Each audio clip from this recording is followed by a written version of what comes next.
समयले बदला लिँदैन, समयले सिकाउँछ मात्र। समय त निरन्तर चलिरहन्छ, जस्तै यो नदी बगेको जस्तै समय चलिरहन्छ, सिकाएर जान्छ समय।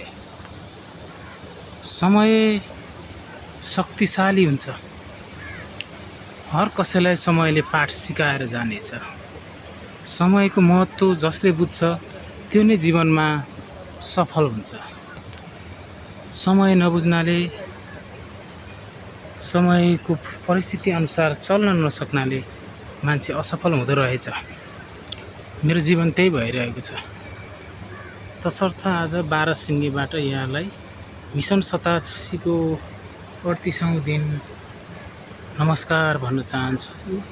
शुभ दिन, शुभ रहोस्। मिसन 87 सबैको सफल रहोस्। मेरो युट्युब च्यानल मिसन 87 मा गएर पुरै भिडियो हेर्न सक्नुहुन्छ। पुरै भिडियो हेरेर सब्स्क्राइब गरिदिनु हुन हार्दिक अनुरोध गर्दछु।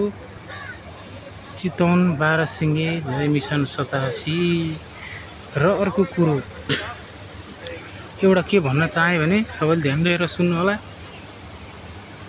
सम्पत्ति धन एक झड्कामा सिद्धिन्छ।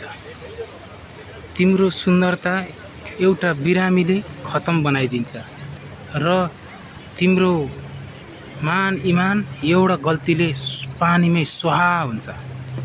र घमण्ड नलिनुस्, किनकि तिम्रो एक घमण्ड तिम्रो जिन्दगी नै सखाप पारिदिन्छ। जय मिसन 87।